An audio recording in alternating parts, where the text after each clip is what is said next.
Silver investors, silver just did exactly what the chart said it would do. Targets hit, structure respected, and then the market reminded everyone that price is just the surface. Behind that surface, Comex vaults got raided, China openly changed the rules of the game, Washington quietly moved to put a floor under strategic metals, and Trump just warned Iran in a way that sends oil up 4% and silver up $5 in a single shot.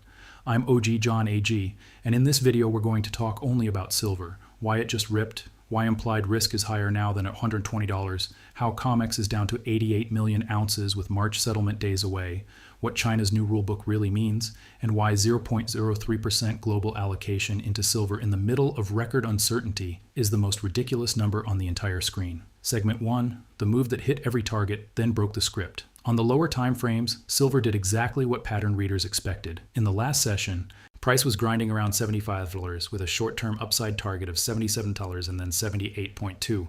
Silver pushed straight through that 78.2 level right before the FOMC minutes hit at 2 p.m. Eastern, then snapped back to 76ers and is now trading around $77. Western quotes right now spot silver about $77. Futures also around 70 cents.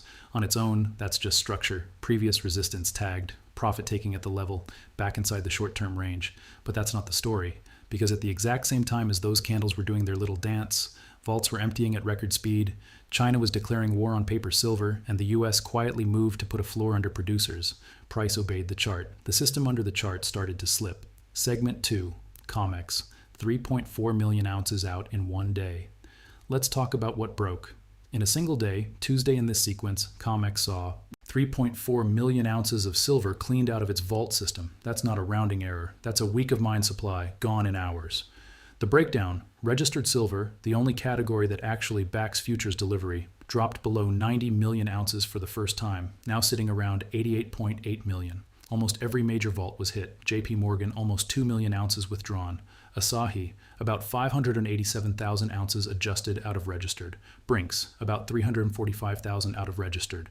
CNT, over 900,000 ounces withdrawn. HSBC, 305,000 out. Loomis, 541,000 adjusted out of registered. Malca Amit, 276,000 out of registered. StoneX, 1.3 million adjusted out of registered.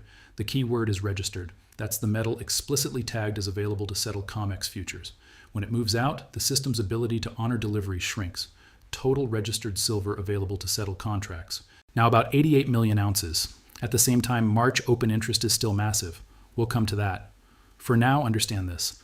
The market just watched millions of ounces leave at the very moment the price was breaking short-term resistance. That's not technical. That's flight. Segment 3, Shanghai declares war on paper silver. While Comex bled inventory, Shanghai Futures Exchange drew a line in the sand. Effective February 27th, same window as Comex March delivery. They pushed a major rule change. Hedging positions in the delivery month and in the month before will automatically be set to 0 unless you have a pre-approved special hedging quota. Only genuine industrial hedgers with explicit approval will be allowed to hold positions right up into delivery. Speculative longs, funds, and non-approved positions must roll out earlier or close. What does that do? It slashes the amount of paper that can crowd into the front month. Cuts the ability of speculators to game last-minute delivery pressure, reduces the chance that physical stocks get drained by casino activity, and they're doing this in an environment where Shanghai registered silver stocks have plunged under 350 tons, the lowest in more than a decade, down about 88% from the 2021 peak. On top of that, the curve is in extreme backwardation. Near-month contracts trade far more expensive than distant ones, a textbook sign of urgent physical demand right now. Translation: China is locking down scarce metal to prioritize domestic industry before inventories run dry. They are explicitly tightening the noose on paper speculation and forcing the market to respect physical constraints. This is what declaring war on paper silver looks like in real policy. Segment 4, East versus West. Who controls the metal? Put those two pictures side by side. In the West, Comex registered down to 88 million ounces. Millions of ounces leaving vaults in a day. Open interest in March still huge. In the East, Shanghai stocks under 350 tons, down 88% from the peak. Rule changes to protect critically low physical stockpiles. And on the price board right now, Western silver, about $77. Shanghai spot, around $86. Shanghai futures, around $88. So you have East paying a 9/11 premium over Western quotes, East rewriting rules to keep what metal they have, West watching metal leave the vaults while still pretending this is just another trade. Control of silver is migrating east. Paper price discovery is still stuck west. That mismatch cannot last forever. Segment 5, the leaked U.S. price floor. Producers are done selling at fake prices. Now add the third leg, Washington. The analysis this video is built on mentions a U.S. critical minerals price floor plan whose details just leaked. Key idea. The U.S. is moving toward a government-backed pricing mechanism for strategic commodities, including silver, that ensures producers are not forced to sell below their real cost of production just because futures were smashed for a day. Practically, that means paper markets lose their ability to drive price below sustainable levels for long. Producers will have a backstop, a floor under which they just don't sell. The result? As soon as that leak hit, silver put in a $5 move off the lows, reaching around $70. At 9:30 a.m. Eastern, the usual slammy time where Comex often smacks the open, silver rallied instead. A sharp jump, not a dump. Quote from observers cited in the analysis, "We got so used to systematic slamming multiple times daily that not seeing a single slam for over 12 hours starts feeling awkward." Market takeaway. The masses just found out silver producers aren't selling at fake prices anymore. When you combine China protecting stockpiles, the U.S. moving to protect producers, you're looking at the early shape of a world where physical flow and policy, not just speculative shorts, dictate the downside in silver. Segment 6, FOMC minutes, cuts coming, even if carefully. Then came the Fed. The latest FOMC minutes show several officials think rate cuts would likely be appropriate if inflation keeps cooling. Most participants also warn that disinflation progress could slow, and that economic activity is still stronger than expected. So the language is cautious, but the market heard it as a dovish tilt overall. For silver, that matters because lower or stabilizing real yields support the monetary metal bid. If the Fed is inching toward cuts into a debt wall, the long-term debasement story doesn't go away. It just gets a new shape. In the same window, silver up about 4.3% on the day, gold up around 1.6%. Bitcoin down about 1% as some risk-off rotation favors metals over pure crypto beta. Silver is reasserting its role as the volatile, leveraged expression of monetary stress plus industrial scarcity. Segment 7, Trump, Iran, and the Strait of Hormuz. Now the geopolitical fuse, Iran. The analysis the OG video is built on notes that Trump warned that if Iran doesn't agree to a deal, the U.S. may use bases in Diego Garcia and the UK, and suggested any attack originating from Iran could hit the UK and other allies. In response, the U.S. Air Force is deploying an additional 12 F-15 fighter jets to the Middle East. On the tape, crude oil up over 4% on the day, reflecting rising war risk.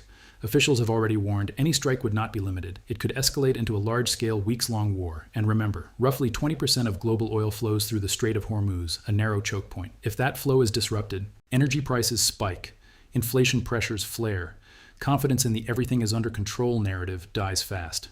Silver in that scenario is not just an inflation hedge, it's a chaos hedge in a system already stretched on inventories and deficits.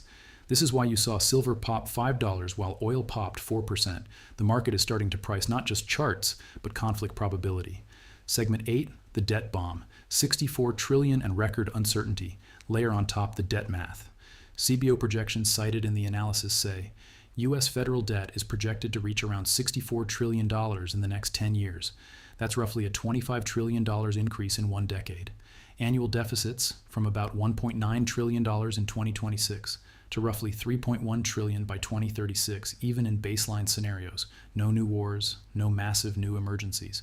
Interest costs set to cross $1 trillion per year immediately and move toward $2 trillion per year within a decade.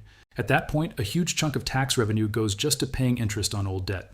Debt held by the public, rising from around 101% of GDP in 2026 to roughly 120% by 2036, surpassing World War II highs, but this time without a world war as justification. Now combine that with the IMF Global Uncertainty Index hitting the highest level ever recorded, surpassing the combined spikes from COVID-19, the global financial crisis, and the dot-com bust. This index tracks how often uncertainty shows up in economic reports across 143 countries.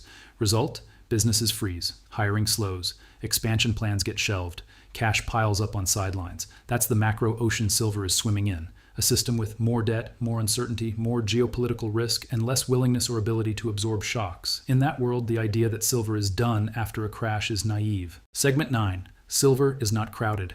It's neglected. Here's the stat almost nobody talks about. Mike Maloney once wrote about how, in a currency crisis, precious metals move from peripheral to core portfolio holdings.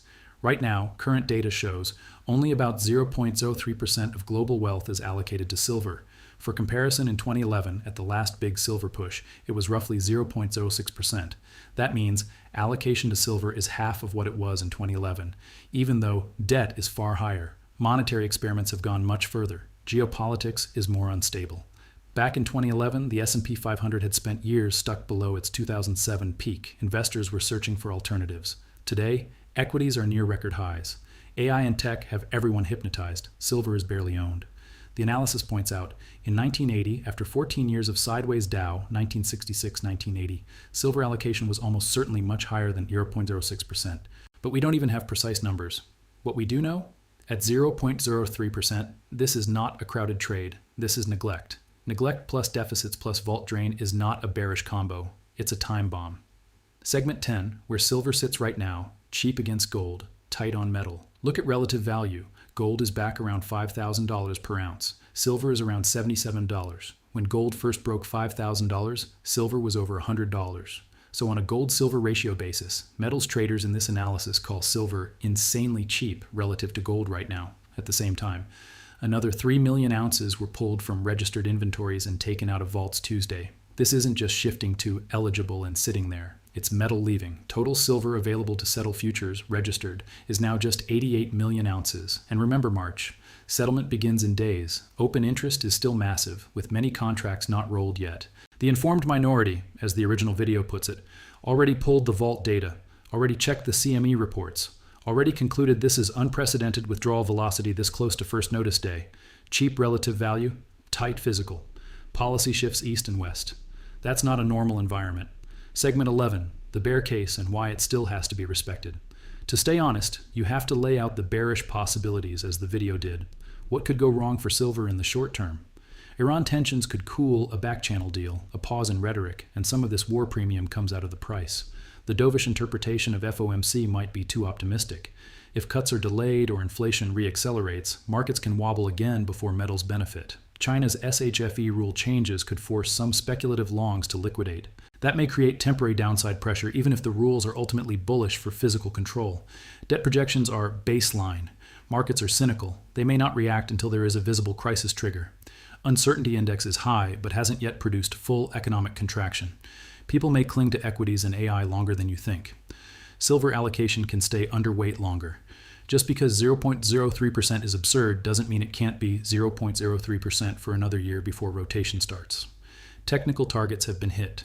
That doesn't guarantee straight line continuation. We can see more whipsaw.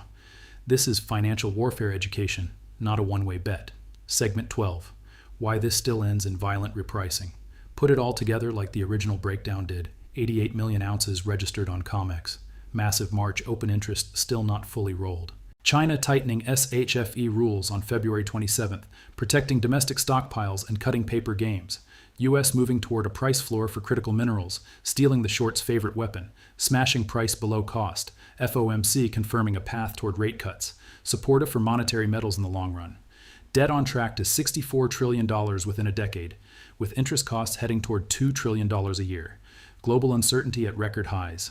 Iran tensions building. Oil already up 4% on risk. Silver allocation at 0.03% of global wealth. Half 2011, far below any reasonable crisis hedge level. Every Comex vault hit in a single day, with accelerating withdrawal velocity. Gold at 5,000 and silver at 77, leaving a glaring valuation gap on the gold-silver ratio. Technical levels doing exactly what they've been projected to do, giving a framework that has been accurate so far. When fundamentals, flows, and tape all line up like that, the usual outcome is not a polite trend. It's a repricing event, not because silver to the moon is a meme, but because you cannot keep promising metal you don't have, underwriting debts you can't fund, and fighting wars you can't afford without the price of real, scarce assets eventually snapping to a new level. The informed minority gets that. They respect risk. They verify. They listen to the tape and the data, not just the noise. You've been watching John A.G. here, and I'm OG John A.G. If this helped you see why silver up $5 and oil up 4% on a Trump-Iran headline is just the visible part of a much deeper structural shift, hit like so this doesn't get buried, smash subscribe with all notifications on, and drop a comment. 88 Menem, registered, 0.03% owned, ready for repricing. Tell me if you think this ends with silver drifting or snapping and what you're doing about it. because on this channel, we don't chase hype, we follow vaults, rules, and math.